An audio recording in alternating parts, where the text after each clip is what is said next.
Tokyo hides its magic in unexpected places. Just a few stops from Haneda, Kamata is home to Japan's biggest craft store. Hi everyone, welcome back to my Kimono upcycling channel. Today I'm taking you inside of a multi-floor wonderland packed with everything from fine art supplies and buttons to fabrics, beads, paints, and even tools for crafts you didn't know existed. Stay tuned until the end. I'll even show you how to grab great discounts online and in-store. It's a calm Saturday afternoon in Kamata, far from the weekend crowds at spots like Sensoji or Shibuya Crossing. If you can, visit those on weekday mornings and save weekends for quieter neighborhoods like this one. People often ask, when's the best time to visit Japan? I always say spring or autumn.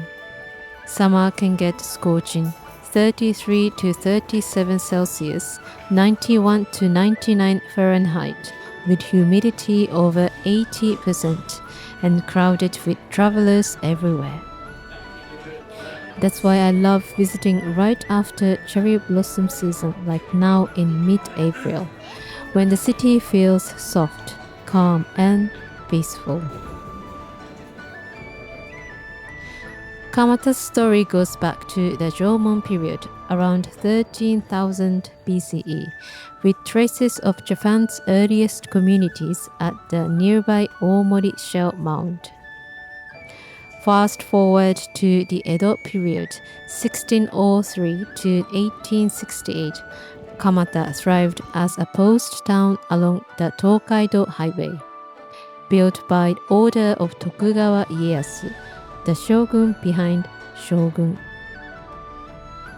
Travelers rested here and the Umeyashiki Plum Garden became a serene spot, even captured in Hiroshige's ukiyo-e prints.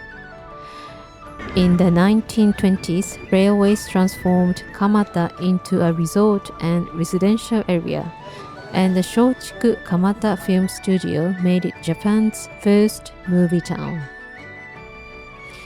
By the 1970s, it even became the birthplace of cosplay, as comic markets inspired fans to dress as their favorite characters. Then, in 1955, a small yarn shop opened here, named after the founder's wife.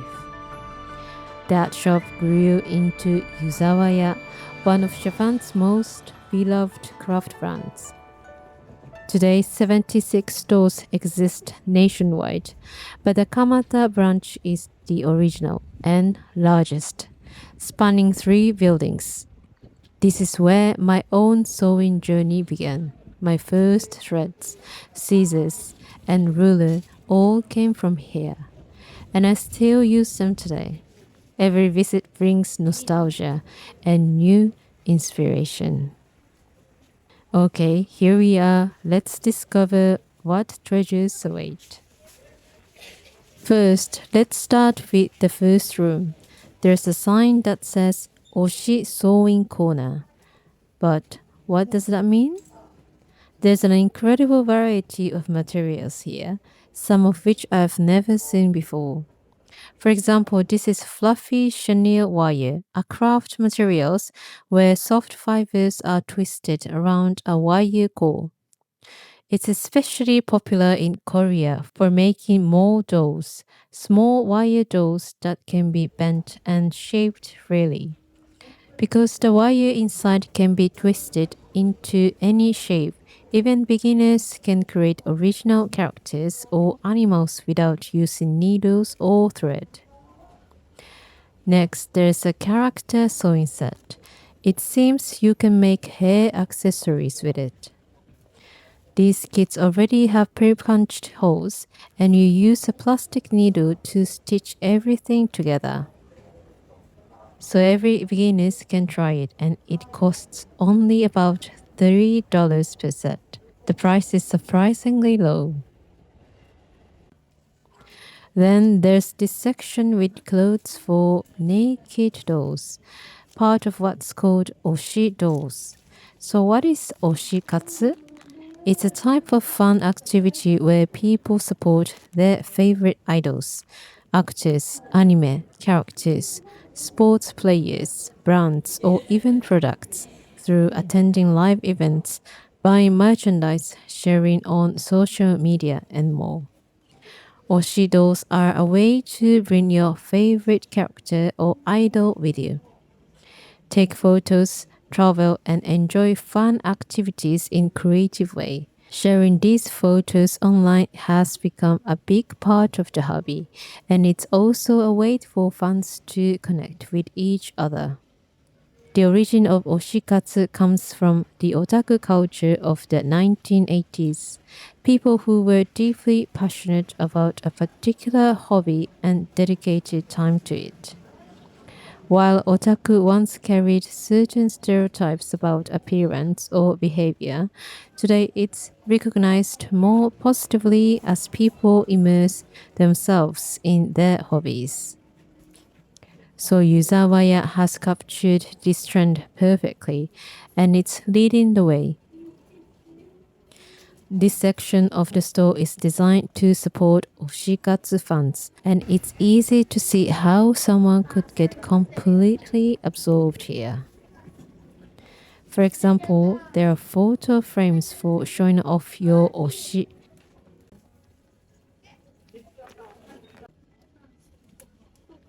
Individual parts cost about 50 yen each, or roughly 30 cents in US dollars.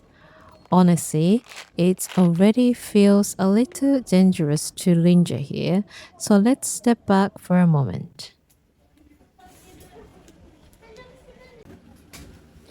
There's even a section with miniature dollhouses. While exploring this area, I picked up the hair tie as a souvenir for my 7-year-old daughter. We're heading towards the next building, but even along the way, there are temptations everywhere. For example, this is a punch needle. Punch needle is a craft where you use a special needle threaded with yarn to poke designs into fabric, almost like drawing with threads. The side you poke on comes out flat, while the back forms a soft, looped texture, and both sides can be used in your finished project. I've been curious about trying this myself, and the price is surprisingly affordable.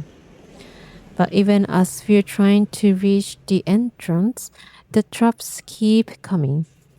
This scrap fabric corner is one of my favorites. I once bought some cotton Oxford scraps here and I still use them today as my iron board. They're starting to get a little worn, so I'd love to get some new pieces. But it's still early in our visit, so let's keep moving forward.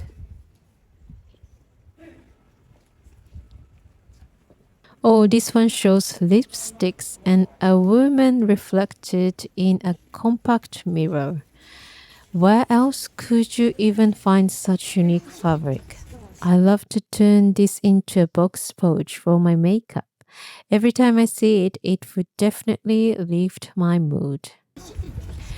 And that's just outside the building. Even before entering, there are rows of fabric for sale. On the right, you can see handbags for school. In Japan, students need indoor shoes, so these bags are used to carry shoes, textbooks, lunch boxes, or gym clothes. Many moms like to make them by hand or order it online. In fact, when my daughter was just a baby, I made her first daycare bag using fabric, thread, and lace from this very Yuzawaya. She still happily uses it for her lessons today. Now, what about this one? A sumo wrestler eating a rice bowl? It's hilariously unique. Imagine using it as a lunch bag. You'd probably get so excited about your meal, you'd eat way more than usual. This fabric costs 880 yen per meter, which is about $6. But look closely, there's a lower price listed beneath it. almost half off. To get that discount, you need a little trick, and I'll show you how at the end of this video.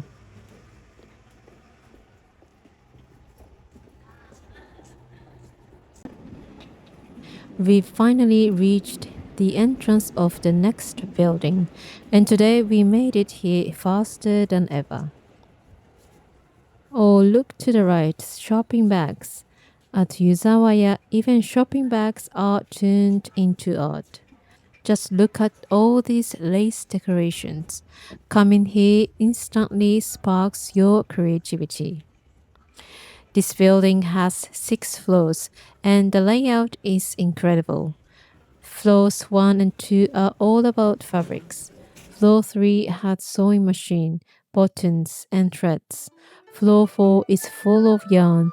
Floor 5 carries clay, dyes, art flower materials, and pottery supplies. And floor 6 offers men's clothing, ties, and custom curtain orders. I wonder how many times we'll be running up and down these floors today. The first thing you notice is the Liberty fabric section. Liberty fabrics are extremely popular in Japan, but these aren't just any Liberty prints. Yuzawaya carries exclusive colors you won't find anywhere else. For those who don't know Liberty prints, they come from Liberty London, a department store in the UK, and are famous for their small floral patterns inspired by nature. One of the most beloved types is Tana lawn, a high-quality cotton lawn with a silky, soft texture. Interestingly, Liberty originally sold imported textiles and decorative items from Japan and other parts of Asia. At the 1862 London International Exhibition, a founder, Arthur Liberty, was inspired by the Japanism trend, which led him to open the Liberty department store in 1875. Later, the company began producing its own printed fabrics. So in a way, it's almost like a reverse import, with Japanese-inspired designs returning home. It's easy to see why Liberty fabrics are so popular in Japan. And if you're curious, I also have a vlog visiting the Liberty London flagship store, so be sure to check that out. Right, let's keep moving. The cute prints just keep coming. Here's one that my 4-year-old son would absolutely love. These fabrics are even treated to be water repellent, which makes them perfect for school bags or aprons. It reminds me of a time before we had kids. When my husband and I were saving money for our wedding, we decided to bring lunch to work instead of eating out. I bought fabric here at Yuzawaya and made our lunch bags by hand. I didn't even have a sewing machine yet. Now my kids play with those same bags, and it brings back such fond memories. In Japan, the school year starts in April, so during this time of year, you see plenty of fabrics and supplies for school and kindergarten entry. Oh, and here we go, there's Pikachu. Honestly, there's never a vlog of mine in Japan without Pikachu making an appearance. This fabric costs about $10 per meter, a little more expensive than the others. Many of these licensed prints can't be sold commercially, so they're meant for personal handmade projects for family and friends. Further along, there's Kuromi and My Melody too. I'm glad the kids aren't here, otherwise we might never have moved past this section. There's even a huge variety of Miffy prints. Simple Miffy illustrations are popular with all ages in Japan, from kids to adults. Alright, it's time to head up to the next floor.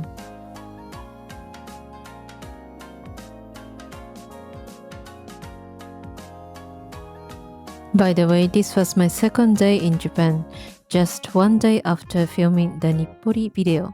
On that day, I walked 20,000 steps, then headed to my hotel in Gotanda and met old friends for yakiniku, my favorite. Back when we didn't have kids yet, we used to come here almost every week.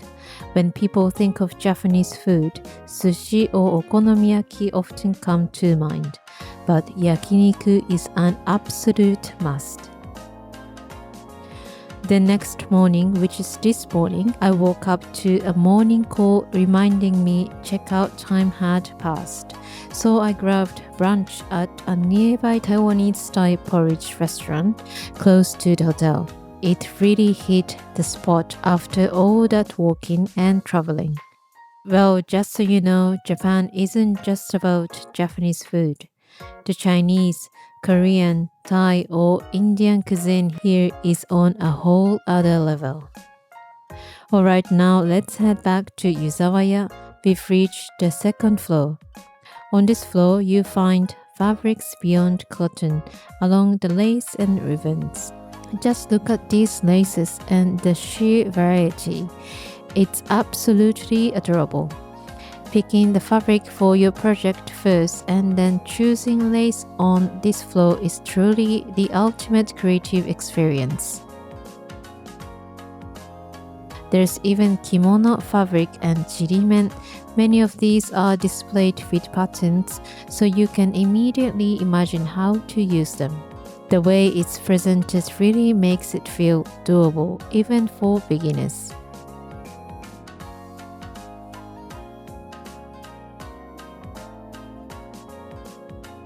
The lace section continues to the other side, and here we find Indian embroidery ribbons. These ribbons were originally used to decorate saris, made with jewels or other fabrics and embellished with shiny threads or sequins. Recently in Japan, their beautiful designs have become popular for decorating earrings, bags, and clothing. Fun fact, the lace I used for this dress I made for my daughter was bought right here as well. Years ago, I bought the main fabric at the last shop I visited in Nippori in the video, then brought it here and carefully matched it with each lace. It was such a happy moment. We've just entered a danger zone, the sale section. These red and white banners always mean trouble for my wallet. It's like all the leftover pieces are calling out, "Take me home." Look at this ribbon with yellow pom-poms. What could we make with it? It would look so cute along the edge of a tablecloth or even as a strap for a phone pouch. And it's nearly half off. Wouldn't it be fun to hold a dead stock design challenge? Everyone could get a tiny budget and see who can make the most stylish and practical creation from discounted materials. If you'd joined something like that, let me know in the comments. And the Indian embroidery section still continues. This black base with vivid, bright ribbons, my favorite kind of color. It's just too cute. Imagine taking a plain, patternless kimono usually worn for funerals and adding this along the color. It would transform completely into a stylish haori jacket. Indian embroidery meets vintage kimono. What do you think? Further in, there are beautiful Japanese-style printed fabrics, all made of cotton, so they feel really nice to the touch. You could even make a yukata with your favorite pattern. The best part?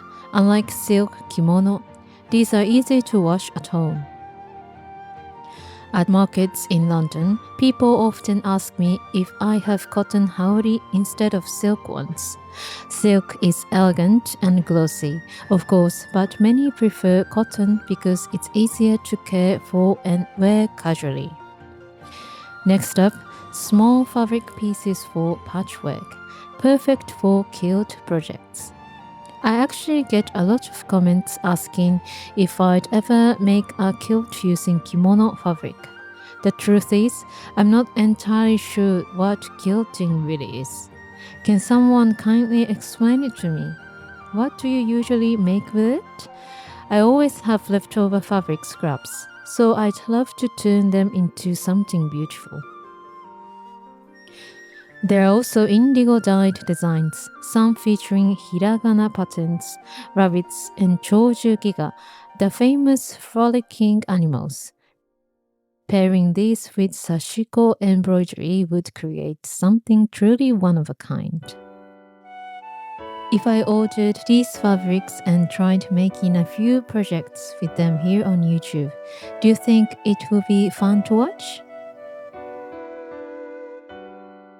Now let's move up to the next floor. Oh, on the stairway landing, I spot some flyers. It looks like they have special days when sewing machine makers actually come to the store, so you can ask questions directly. There are even free beginner workshops too. Yuzawaya's founder once said the store's mission was to share the joy of handmade creations that convey kindness and warmth. And I can really feel that spirit here. It's not just a retailer, it's a place that inspires, supports, and helps people flourish through creativity. When I started my Kimono upcycle brand last year, my focus was purely on making, creating pieces and selling them at markets. But this year through YouTube, I've shifted toward sharing, introducing people to the beauty of kimono, the reality of textile waste, and the joy of upcycling. And starting this month, I've begun hosting workshops for locals and kids in my community.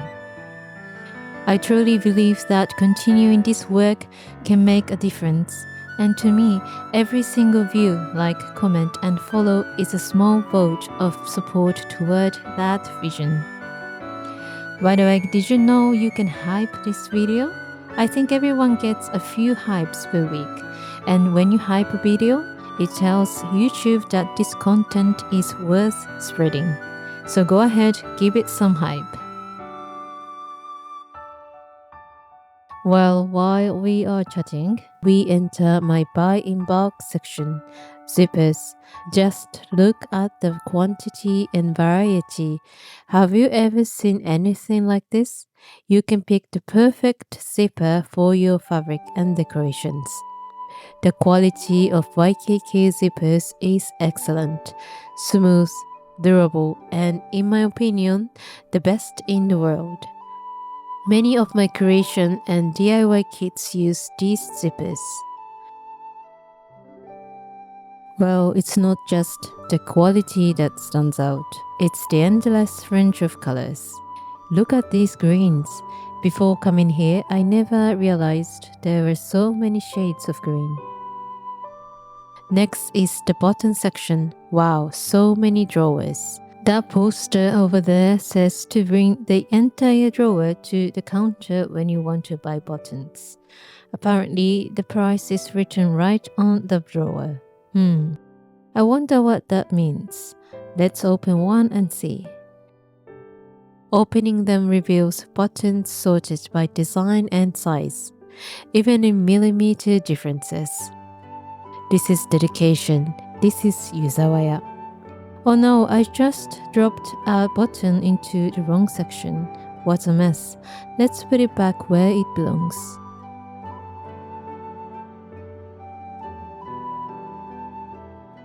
Rows and rows of button drawers stretch out as far as I can see. Oh look, this one says new arrival. These pastel-colored buttons are adorable. Choosing fabric, then picking lace for decoration, and finally finding the perfect buttons. It's such a joy. Time really flies here. Whenever I visit Yuzawaya, I usually plan ahead, decide what I'll make, and write down exactly what I need. But somehow it always ends up changing once I'm here. And of course, I never leave without grabbing some sweets on the way home. Maybe with a few sore fingers as a souvenir.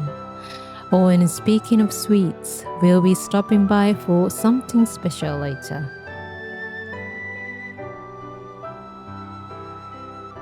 There are also plenty of snap buttons.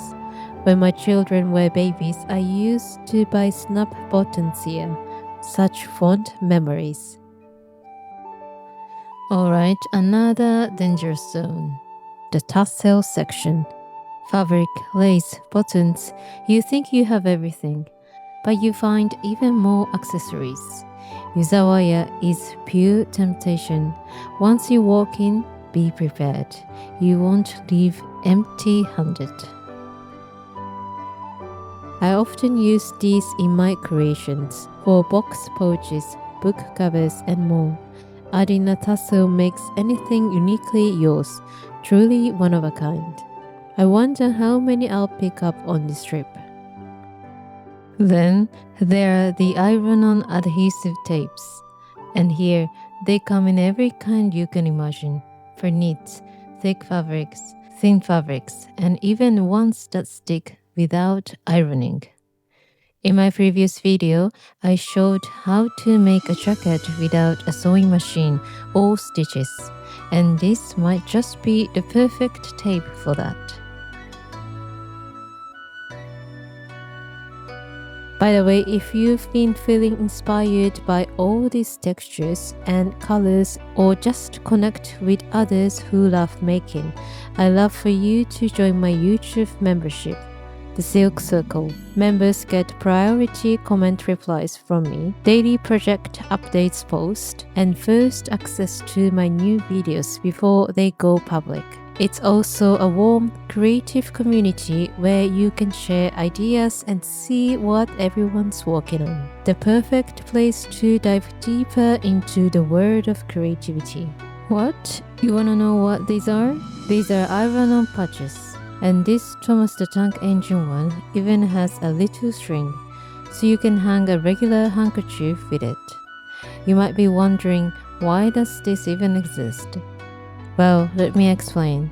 If you've ever been to Japan, you probably already know cleanliness is a big part of everyday life here. The awareness of keeping public spaces clean, taking garbage home, active community cleaning, and the cultural preference for avoiding dirt and favoring purity.